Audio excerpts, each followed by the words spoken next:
They're in. It was a long time coming for the Chargers. They had a really challenging year, but celebration aplenty last night because Justin Herbert earns his first playoff berth since becoming the quarterback for the LA Chargers. Here's a look at the AFC playoff picture and now the NFC. All right, you got a handful of division leaders that are all locked up. Cowboys are in. It's just a matter of placement now for most of these teams. And then there's a couple of lurking teams that you really got to keep your eye on, particularly maybe that yellow and Kelly Green on the right there, down in that bottom right corner. The Vikings should be feeling pretty good about themselves, though, having clinched the NFC North and even felt the need to throw some shade at an entire state. Okay, the Vikings just tweeted out this, and my husband put it on his Instagram out of total pride, tweeting this.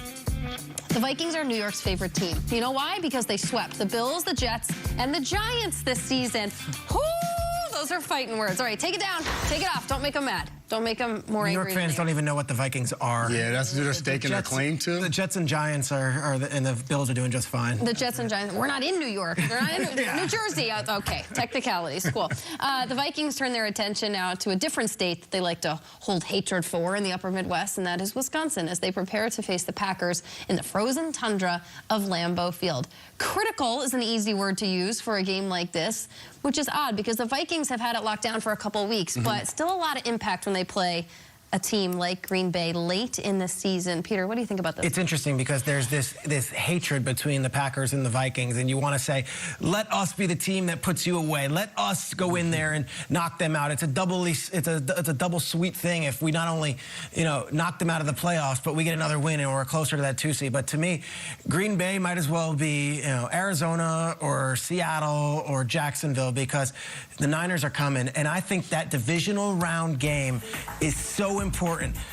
The 49ers right now are 1 game behind the Minnesota Vikings, but the Vikings, if they lose and the Niners win, the Niners would be the 2 seed because they have a better conference record, which is the second tiebreaker after head-to-head. They didn't play each other this year.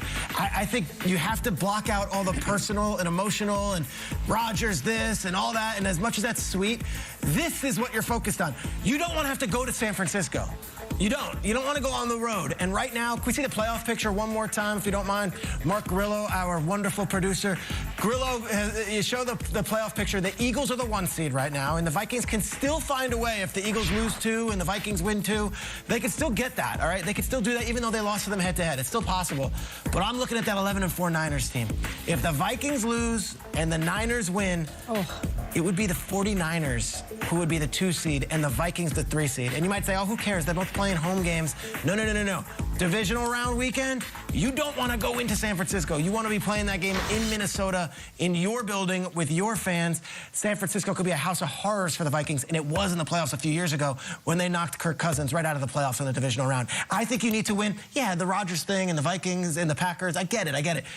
You need to keep and stave off the 49ers. That's what's most important because you're thinking bigger picture than just petty, hey, these are the Packers, we got to beat them. Yeah, and I'm leaning all the way into the Green Bay Packers thing because to me, yes, if they have to go on the road to the 49ers, it's not ideal. You like to play as many home games as possible, but for this Minnesota Vikings team to get to where they want to get, they're going to have to go on the road at some point anyway unless the Eagles drop the next 2 games. So whether it's going to the Link where they lost earlier in the season or heading to San Francisco, they're going to have to go on the road to win a game. But this Green Bay Packers team, they have an opportunity to sweep them, win both games in the season. They haven't done that since 2009. They did it in 2017, but Rodgers didn't play in one of those games. In the other game, he got injured, only attempted 4 passes. Back in 2009 was the last time they did so. Jared Allen out there. Brett Favre was the quarterback of the Minnesota Vikings. You see Adrian Peterson out there. So many guys you haven't seen. Shenko out there. Bernard Berrien was one of the Sidney Rice. My goodness. So you have a chance to do something that you haven't done in a very long time.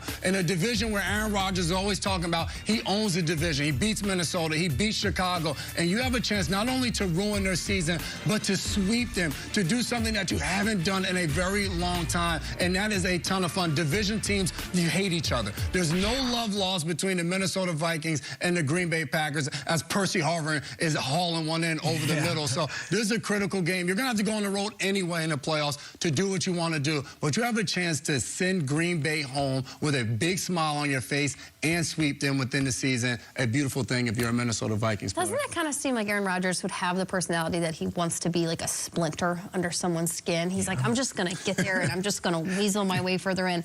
That's what the Packers are fighting, don't get me wrong, but that's easily what they could do to the Vikings this weekend. Listen, 12-3 is a very pretty number. You know what else was?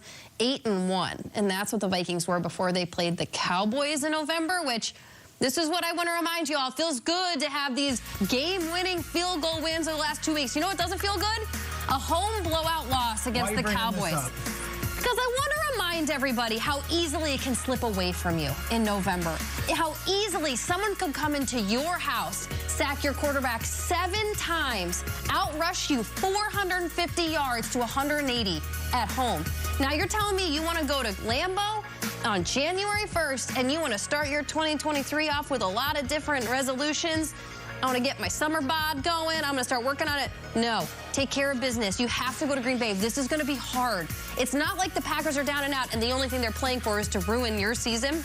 They're playing for their own season, which to me feels it feels more dangerous than what if the Packers were out already and mathematically eliminated. This is really tricky. These two teams have a beautiful and scary history between the two of them, but I just wanted to show that highlight for as much as it might hurt to see after the last couple of celebratory weeks you've had, Vikings fans. Remember how easily it can be taken. Let me go into the psyche of the Vikings fan, and I'll use you. And Tom Pelissero grew up in Minnesota. He doesn't really say he's a Vikings fan per se. He's aware. He's aware of it. Not inferiority, but the Packers franchise has 4 Super Bowls. Rodgers has owned this decade. Favre owned the decade before that. Like, do you feel like that's the big brother in a little bit of a way, or heck no? I think easily Vikings fans like very defensive about this. Like, well, Kirk Cousins is a Packer beater. It's like, wow, you really came up with that stat quickly. Like, it's like, if you're that quick to draw on something just of recent history to defend your stance, that like, no, we don't feel inferior to them. It's kind of like, wow, you really came up with that answer. What would the loss feel like for a Vikings fan if you go in there and Rodgers? Unfortunately, it would be a feeling that many already know. That they take something from you late in the season. Now, they still make the playoffs, but it's so deflating. We've talked about the balloon slowly eking air for the teams in New York. It would start there. It would be this pinprick that if things don't go well in January for the Vikings, you could look back at that loss and say that is the problem. All right, to the non-Vikings fan, our latest from their NFL Network insider, Tom Pelissero. Of course, he's a journalist. He lives in Minnesota, though. Pelissero, what's up? The Broncos, they said goodbye to a first-year head coach, Nathaniel Hackett, yesterday. A lot must have gone down with that decision. What's the latest?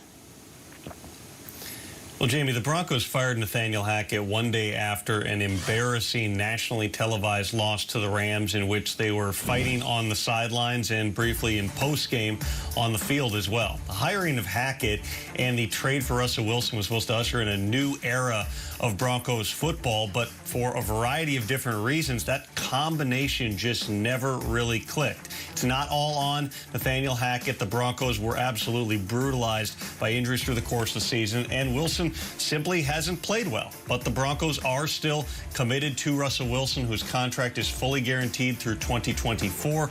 The search begins immediately for their next head coach. Most likely look for it to be someone with head coaching experience previously. And job one is obvious. It is fixing Russell Wilson. Jerry Rossberg, the longtime special teams coach, was brought on for game management, will take over as the interim coach for the final 2 games. In Miami, quarterback Tua Tagovailoa is back in the concussion protocol 1 day after he struggled down the stretch in a loss to the Packers. Now, Coach Mike McDaniel said there were no signs of symptoms from Tua during the game. McDaniel wasn't even sure what play he got injured on, but when Tua showed up and reported some symptoms on Monday morning, he was immediately placed into the protocol.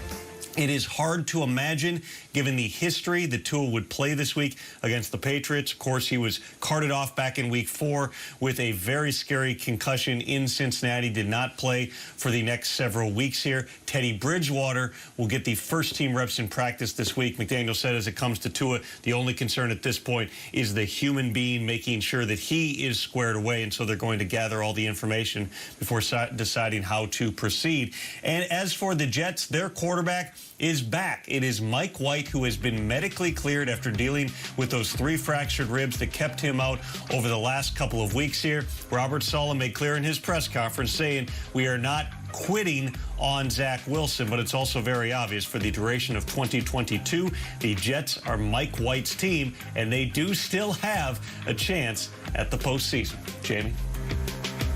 Tom Pelissero, thank you very much. I just want to say this. We all know Tua Tagovailoa really well. Peter just covered him a couple weeks ago with the Bills, against the Bills in Buffalo. Jason played with him in Miami. I had a lot of his college games. We wish him the absolute best, and his health is paramount as this situation moves forward with the Miami Dolphins quarterback. Pelissero, thank you. We'll talk to you in a little bit. Coming up on Good Morning Football, it's just not the